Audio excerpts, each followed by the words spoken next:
Fala galerinha, tudo bem com vocês? Bom, tô aqui para dar continuidade àquele vídeo que a gente começou a filmar ontem, né? Que é sobre aquela série sobre iniciantes. Deixa eu só ver um negócio aqui, peraí. Pronto, 166 aqui, tava esquisito. Bom, dando continuidade naquela série sobre como iniciar nas motos, eu falei que eu queria fazer um vídeo comentando sobre como escolher a primeira moto sua, né?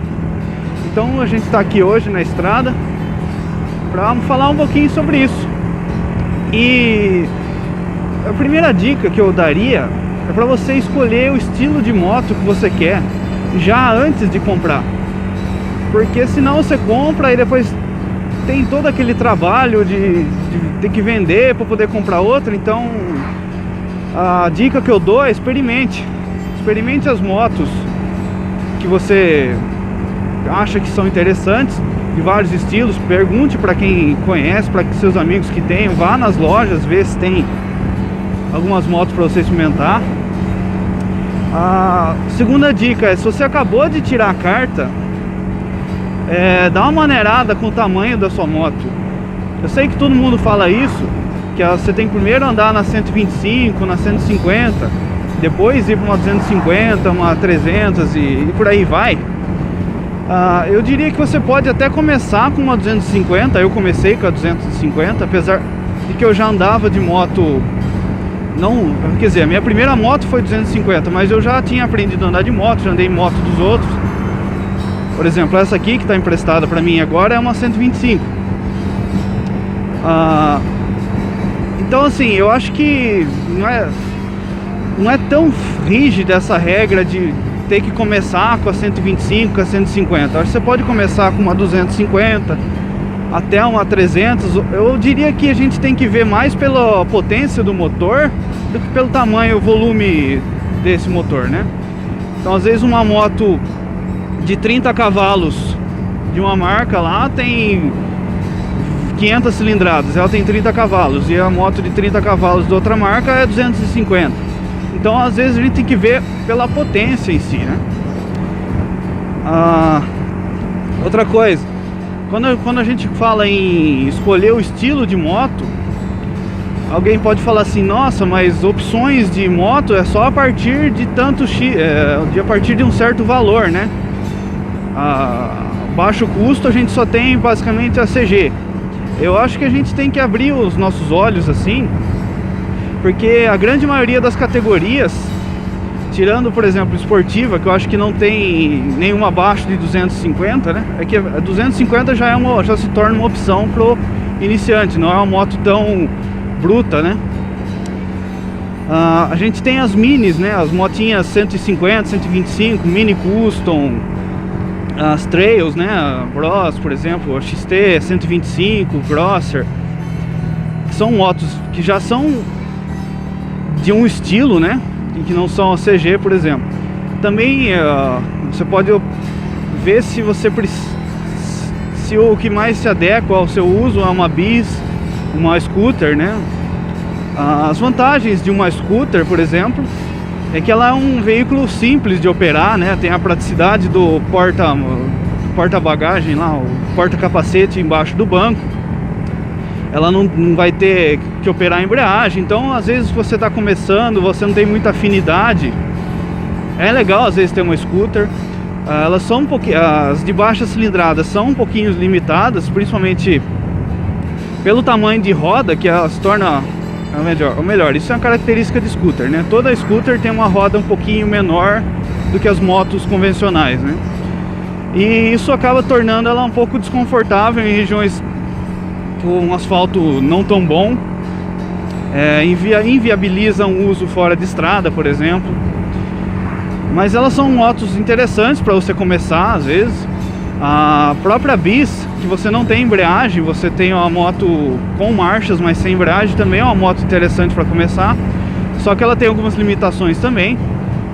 No caso é o tanque, que é pequeno, né?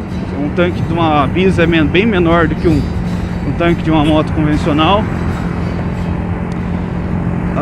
As motos custom, por exemplo, as mini customs assim, elas têm um apelo mais na questão visual, né? Isso eu acho que para moto custom em geral. Mas elas têm algumas vantagens, por exemplo, o índice de roubo dela às vezes é menor de moto custom em comparação com outros tipos de motos. E a gente tem que ver quando vai escolher a moto também. Uma dica que eu dou é o seu entrar no grupo. Uma vez que você escolheu o modelo de moto que você acha interessante, né, ou os modelos que você acha interessante, é entrar no grupo do Facebook dessa moto. Você digita lá, se eu quero minha primeira moto vai ser a Phaser 250. Aí eu entro no grupo do Facebook da Phaser 250 um tempo antes e fico observando quais são os problemas crônicos, qual o consumo dessa moto por quem usa, né, e não por ficha técnica, e várias outras coisas que a gente só vê a partir de quem usa, né? Então, pegar essa experiência compartilhada às vezes ajuda muito na hora de escolher uma moto. Você acha que uma moto é boa, que vai ser adequada para o seu uso, aí você vê que na verdade ela tem um problema crônico que na sua situação dificulta, porque você mora numa cidade pequena que não vai ter peça. Então às vezes compensa pegar uma outra moto que tem as peças mais acessíveis e tal, ou melhor, não acessíveis, mais disponíveis, né, mais comuns. Outra coisa também dentro disso é analisar se os problemas que as pessoas relatam delas tem a ver, tipo, te afetam diretamente, né? Às vezes você mora em São Paulo e o problema de uma moto é porque não acha peças longe dos grandes centros, mas como você mora num grande centro, isso não caracterizaria um problema para você. Ao mesmo tempo que alguém fala assim, a moto tem alto índice de roubo. Se você mora em São Paulo, isso é uma coisa a se levar em consideração. Você mora lá em Corumbataí, Ipeúna, uma cidadezinha do interior. Eu acho que com índice de criminalidade baixíssimo, talvez essa questão de índice de roubo talvez não seja uma coisa tão relevante para você.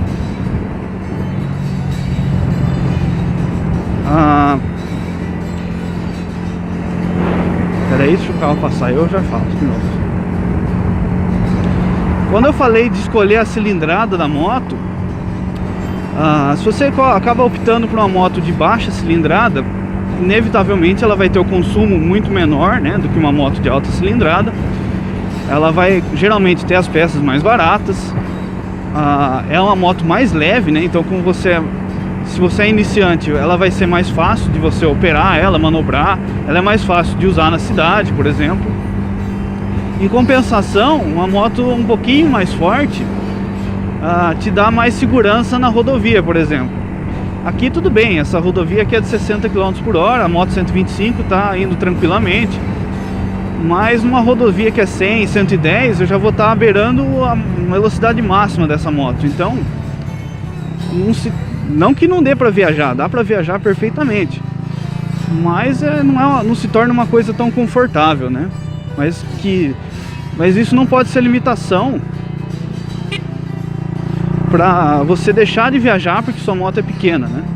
Porque o que você mais vê, não diria o mais vê, mas tem várias pessoas que provam que com uma moto pequena você pode dar a volta ao mundo. Você pode ir até o Atacama, fazer todos os passeios que o pessoal faz com moto grande, às vezes gastando muito menos, quer dizer, às vezes não, né? Com certeza gastando muito menos em combustível, em revisão, só que com aquela penalidade de talvez ter uma velocidade de cruzeiro mais baixa, uns 80, 90 km por hora. Mas uma vez que você está numa viagem de moto, supõe-se que você quer curtir o passeio, né? Porque senão você ia de avião. Uma vez que o gasto em hospedagem de vários dias viajando, às vezes fica mais caro do que ter pego uma passagem de avião. Voltando a falar das motos, né? Quando você entra no grupo e você vê os problemas crônicos, você tem que ver se aquilo lá te afeta também na questão, por exemplo, tem moto que enferruja. Mas se você não mora perto do litoral, esse problema não é tão grande. Mas se você mora perto do litoral, esse problema é muito maior para você. Motos que tem pane... Às vezes você deixa de comprar uma moto porque ela tem um problema X, mas você vê depois que esse problema X é facilmente corrigido. a moto X lá, a moto, uma moto, digamos que uma moto tem um problema de fiação elétrica. Aí você fala assim, não, eu não vou comprar essa moto porque ela tem esse problema. Só que aí você acaba vendo um monte de motos dessa que a pessoa, os donos já corrigiram, né? Trocaram a fiação elétrica original para uma mais robusta.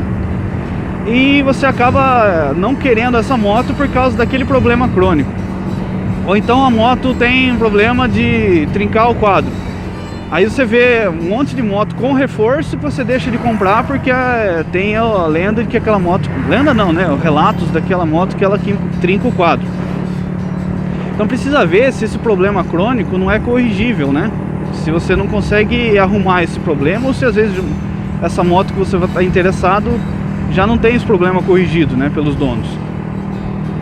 Em compensação, tem outras motos que o problema é característico da moto, então não tem muito o que fazer. Se a moto tem problema de motor, que o motor não... ele é frágil, né, um pouquinho, a menos que você troque o motor, não tem muito o que fazer com essa moto. Então ele é o tipo de problema crônico a ser evitado, que é o problema que não dá para corrigir facilmente, né?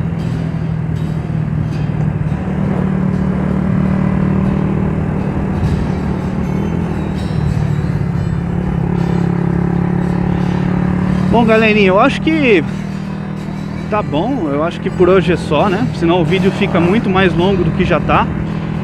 Eu peço pra vocês, se vocês tiverem interesse em algum outro tema que eu não abordei, se eu deixei de falar, ou quiser que eu explique mais aprofundadamente alguma coisa, é só deixar nos comentários que eu tenho o maior prazer em responder pra vocês.